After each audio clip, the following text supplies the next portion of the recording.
Ja, dagens avsnitt kommer då handla om min värmepump som vi köpte här. Det är en luftvatten monomodell och vi köpte den för 3-4 år sedan.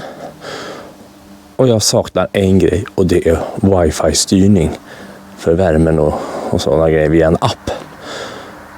Och idag har den äntligen kommit.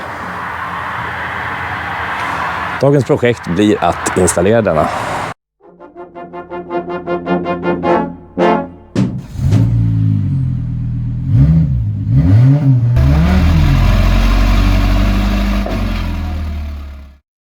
Ja, då ska vi se här vad paketet innehåller. En CD-skiva. Själva enheten då som ska koppla upp då på wifi. Och sen är det ju specialkabeln där som ska in i nätverkskort eller i kretskortet i enheten. Kabelklämma.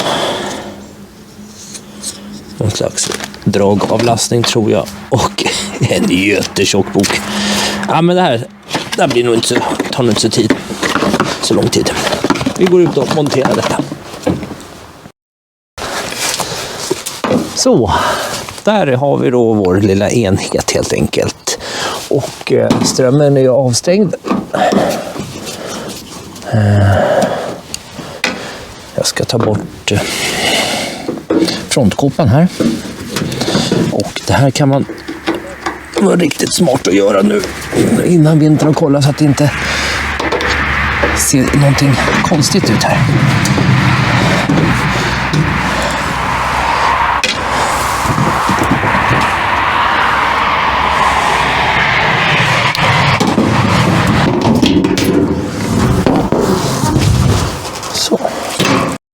Så här ser det ut den här. Det här är en sån här monoblock variant.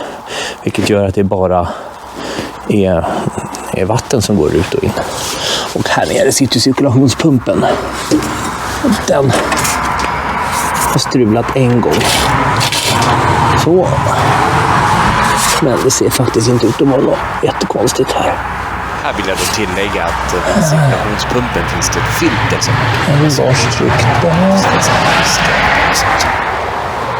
kretskortet ser vi här.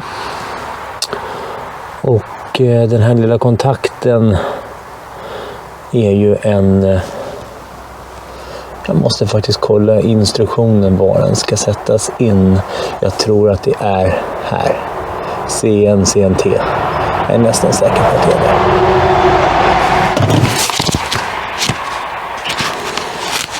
Ja, vägtrafiken dånar så mycket så man hör knappt vad man tänker. Men jag tog faktiskt fram instruktionsboken och slog en liten flukt i den. CNT-koppling. Ja, men det var den jag pekade på. Det stämde bra.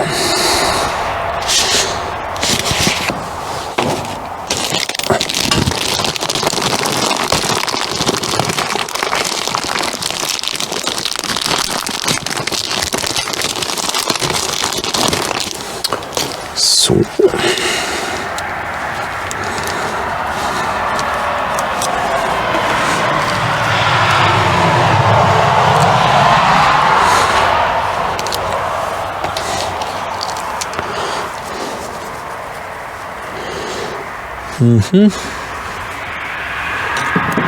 Den är det. Och den ska i kontrollen. Nu gäller det bara att försöka få igenom kabeln och in i huset. Och det är den där jag ska in. Där, ja, det borde gå. Jag kunde dela den här jäveln.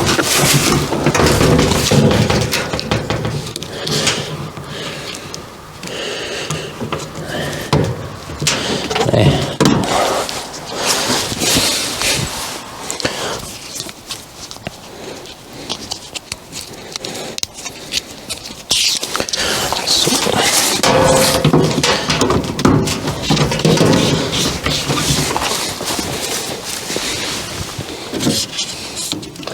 Det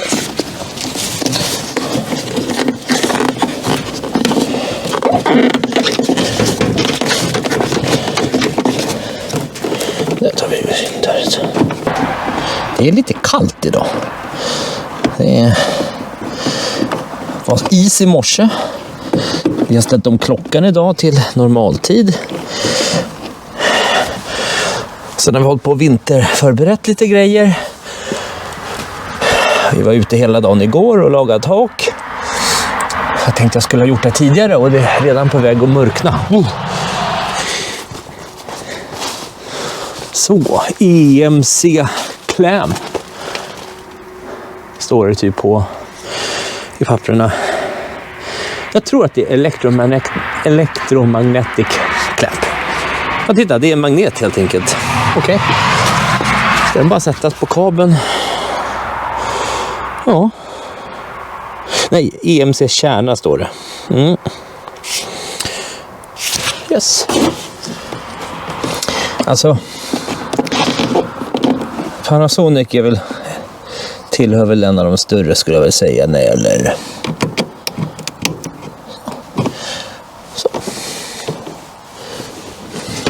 gäller liksom tillverka saker och sådana grejer. Och den här värmepumpen, ja, den var ju inte gratis. Allting är ännu dyrare nu. Men det är ju kul att man är förberett för saker, så att det är liksom bara en liten kontakt man tar in.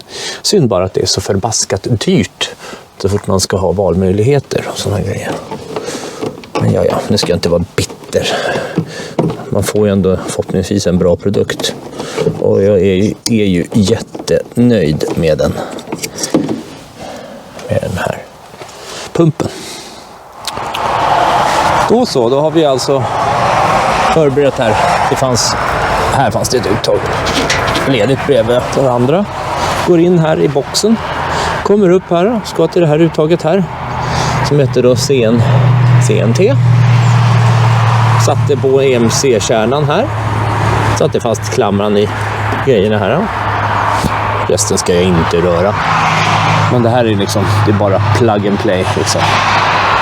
Så får vi hoppas att det fungerar bra anslutande där. Nu ska vi dra in kabeln genom fönstret och koppla in handenheten. Ja, det här var inte det jag hade räknat med.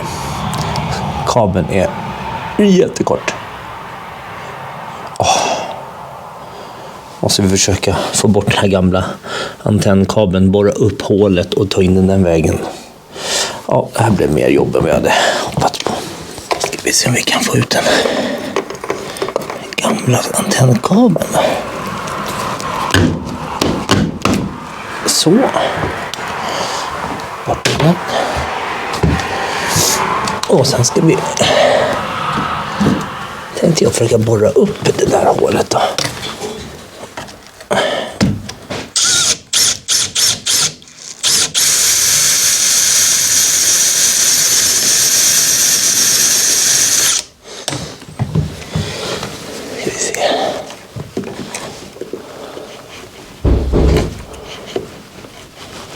Yes.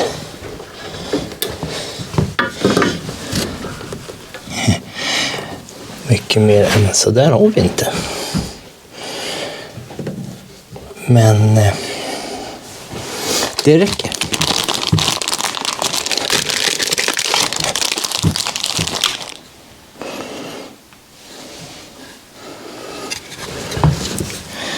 Där är den.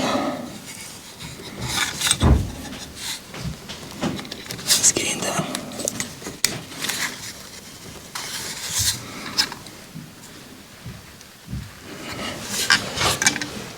Så.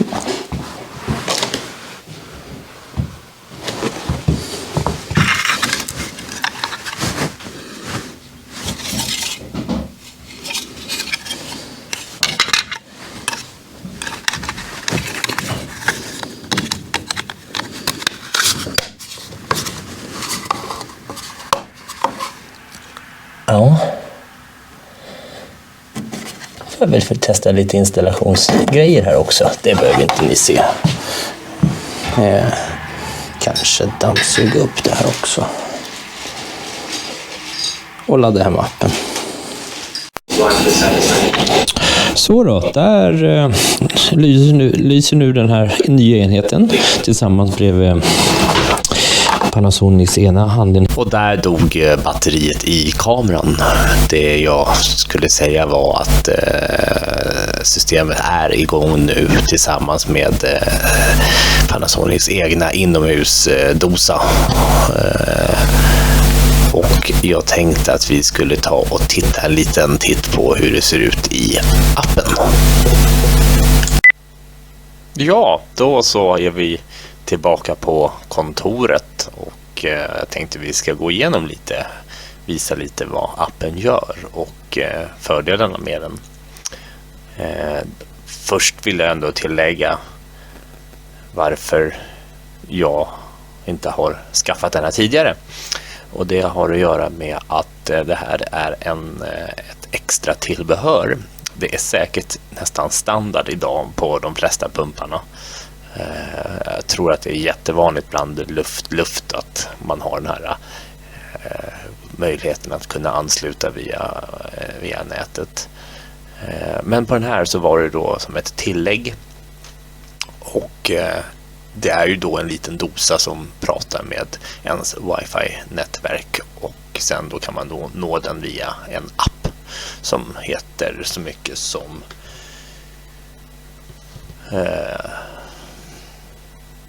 vad heter den nu då? Där. Ja, strunt samma, Panasonics egna app. Och jag tittade på den här då redan för flera år sedan och den var slut i alla butikslager på de butiker som säljer det här. Man skyllde på komponentsbrist i samband med covid.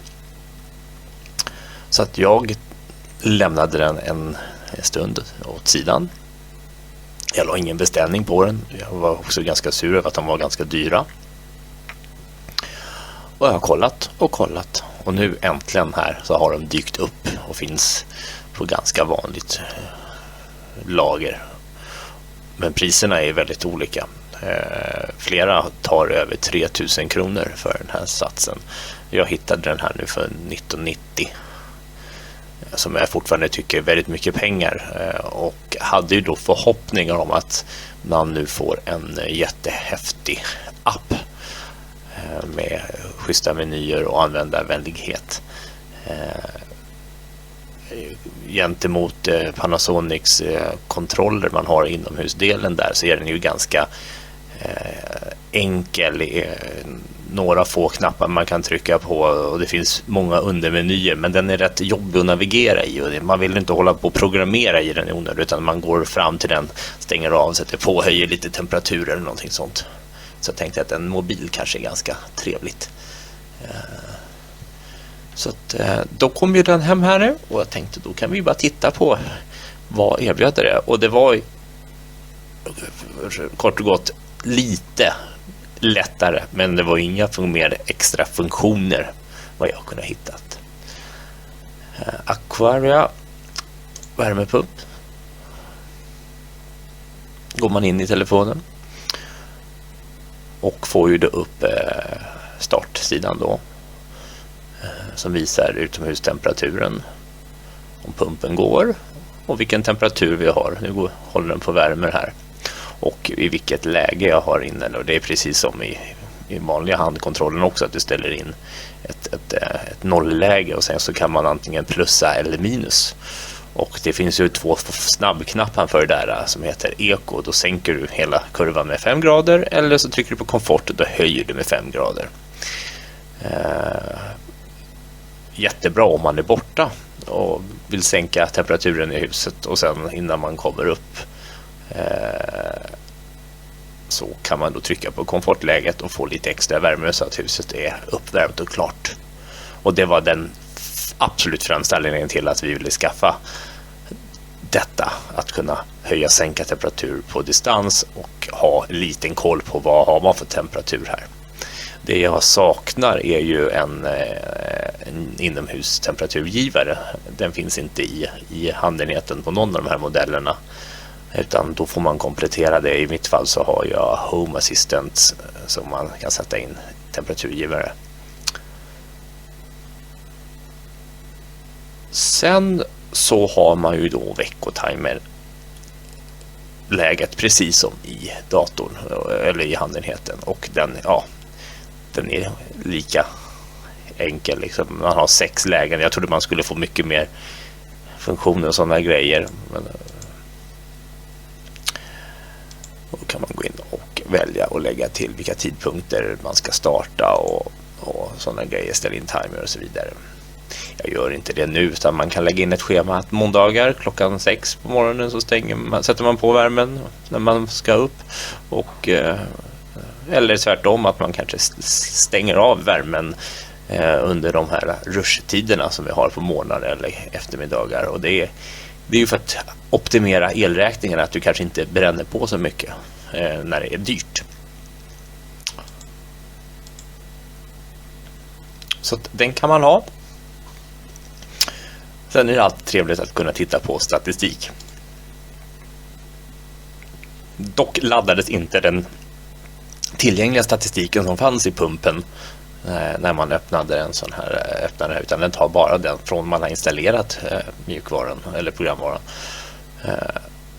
Likaså att du får inte upp COP-värdet, hur effektiv pumpen är. Den finns inte med. Jag vet inte varför man inte kunnat fått fram den.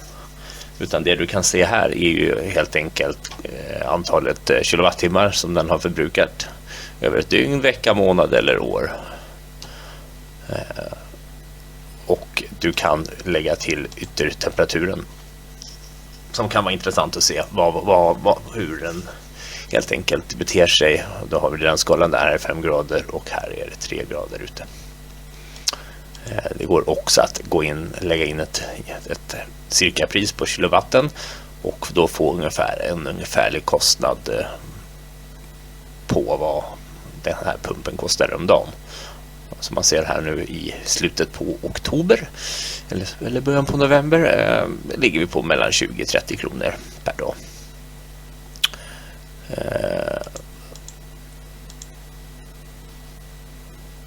Ja. Och den här datan hade ju inte varit fel om man då hade kunnat ladda hem till och spara. Det har jag inte heller kunnat hittat. Och det är jättetråkigt tycker jag, för att det blir alltid kvar här, och som sagt, all data jag har inne i värmepumpen där, den kan jag inte komma åt.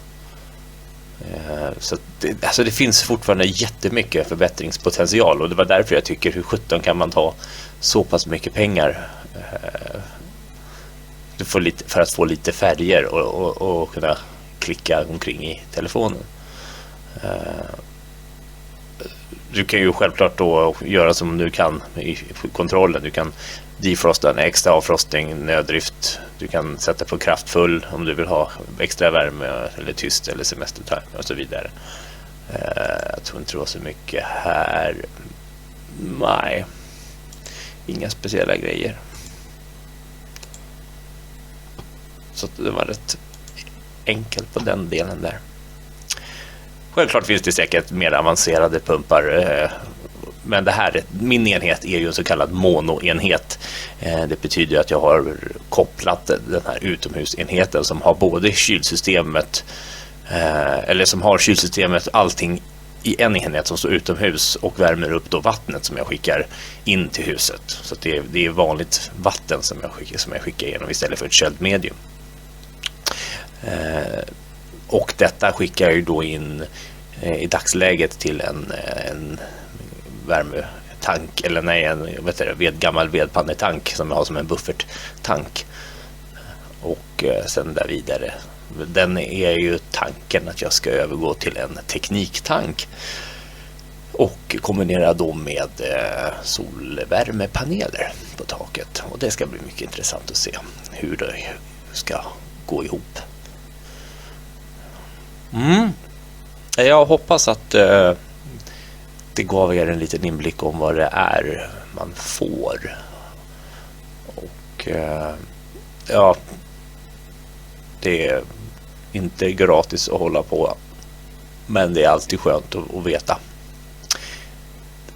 Så att, ja, jag tackar ju då för att ni har tittat på den här installationen av Wi-Fi-möjlighet på en luftvattenvärmepump från Panasonic. Vill ni veta mer vad som händer och olika grejer jag gör, följ med här på kanalen på YouTube. Do It by Wenström. Fredrik Wenström heter jag. Och har ett väldigt varierat utbud av vad jag gör. Man vet aldrig vad som kommer. Och så den här veckan blev det lite teknik. Får vi se vad det blir nästa gång. Till dess, ha det så bra.